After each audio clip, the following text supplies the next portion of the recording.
Texas A&M football. Aggies off this weekend, though. But when they're back, you know where to go. 710 KURV, your home for fighting Aggie football. Made possible by Chamberlain Roofing and Waterproofing, Burt Ogden Auto Group, Hank Assad, and our Fighting Texas A&M family.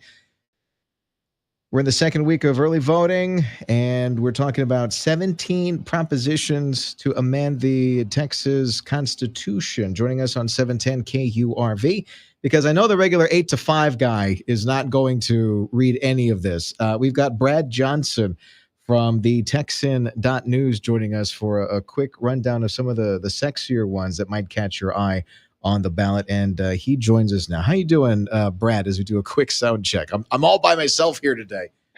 I'm doing great. Thanks for having me, Zach. All righty, loud and clear. So 17 propositions for the Texas Constitution, and where would you like to start? What do you think are some of the bigger ones? Well, I think from a policy standpoint, the two biggest ones are Prop 3 and Prop 4. Prop 3 is the bail reform constitutional amendment that's been sought after by state Republicans for multiple cycles now, and it finally, at least one of them, finally got across the line in the Texas House over the 100-vote threshold, and that is now on the ballot next week. And so what that would do is allow judges to deny bail in certain circumstances more than they have currently been able to do. And this is done with, the most violent offenders in mind, keeping, someone who is accused of murder or things that may not quite be that level, but almost there, of a severe crime, keep them from being let out on bond. We've seen this as a huge problem, particularly in Houston. Austin as well has had this. I'm sure Dallas has too. But that is the gist of that prop. That's prop number 3 on your ballot. The other one I would say, in terms of overall importance, is the water funding. That's prop 4. That would dedicate $1 billion of state sales tax remittances every year for 20 years to the Texas Water Fund in order to help kind of jog loose some of these water supply projects that have been very difficult to get off the ground. You said there are 17 overall. I think those are probably the two in terms of overall impact, two most important. Yeah, we got a lot on taxes as well. Brad Johnson from the Texan.news joining us on 710 KURV. Lots of propositions of taxes or exemptions for taxes. One of those I saw was school tax exemption for the elderly or disabled homeowners. Is this what I think it is? Where, hey, we're old enough, we don't have any kids in the school system. Why are we paying taxes for? This doesn't make sense. Yeah, exactly. And, I said those other two as the most impactful statewide overall, but this is the one that's going to impact your pocketbook most if you're a homeowner. This one, and then also the other homestead exemption. So the state, in order to provide tax relief, they increased the state portion of school funding, which then allows them to increase also the exemption on homesteads.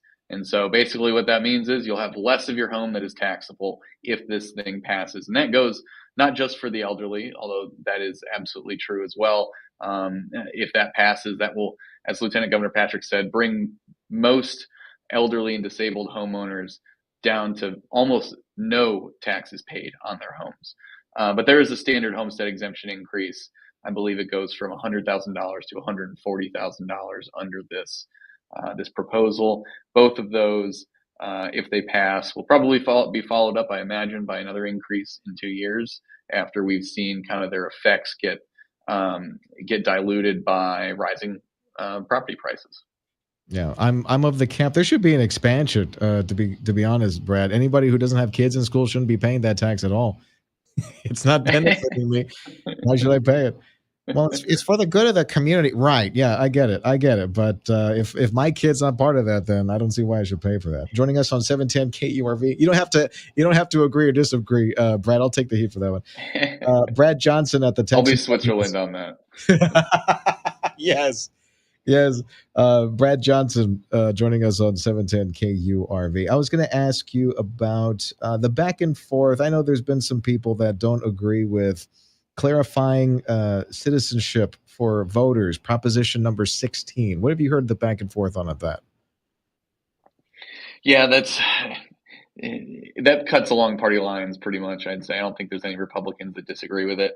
The question really is this really going to achieve its goal, or is it just kind of reiterating what's already in state and federal law? And I think it is certainly already reiterating it. Technically, you are not allowed to register to vote if you are not a U.S. citizen. Now, obviously, it runs into various problems in practice, right? And that's kind of why the legislature passed this. But this is more of a message sending proposition, I'd say, than something that has tangible results attached to it. Proposition 15 is codifying parental rights. That specifically refers to what? Education. So there were a number of different education reforms passed during the regular session from January to June. This is an attempt to give parents an explicit list of their rights in terms of governing and overseeing their child's education. You can, I think it will probably list it in the ballot language. If not, there will be in the online materials a list of what those rights entail. But really, it ties into the Education Savings Account initiative that was passed by the legislature this year, trying to ensure that parents, first of all, have solidified more rights in their child's education, but also know what they are and can act on those. So that's Prop 15 on your ballot. All right. And there's no red flags or landmines this set, right? I think a couple of elections ago there were some that were kind of worded funny, almost like a double negative. And I think some people had some questions on it. I think these are pretty straightforward this year, right?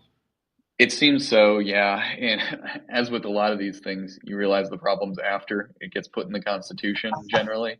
Yeah. Because that's when you see the legislature having to come back and fix one.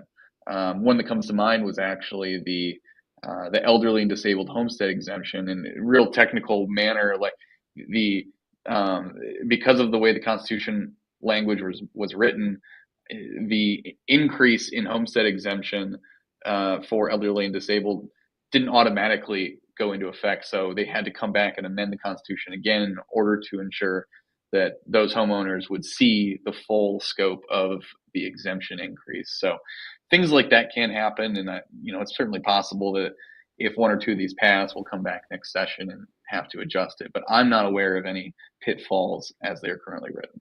Any other interesting amendments that caught your eye before we go?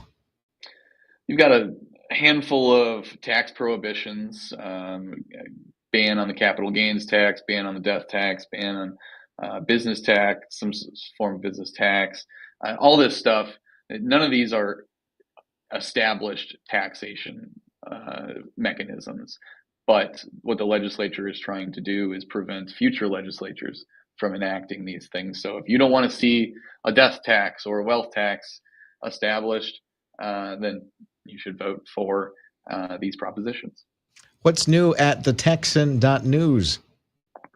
Well, we're getting ready for the November election. We've got two very notable special elections across the state. If you're a junkie like me, you might find them interesting. They don't apply to y'all's neck of the woods down there, but just from an onlooker standpoint, it can be interesting. Also, there's a lot of problems going on with finding misdeeds by teachers in schools. We've seen a lot of that pop up. There's a particular instance in Salina ISD up in North Texas that we've got a piece up on right now, and more to come, I'm sure. Hey, thanks a lot, Brad, for your time as always. That's Brad Johnson at TheTexan.news, joining us on News Talk 710 KURV.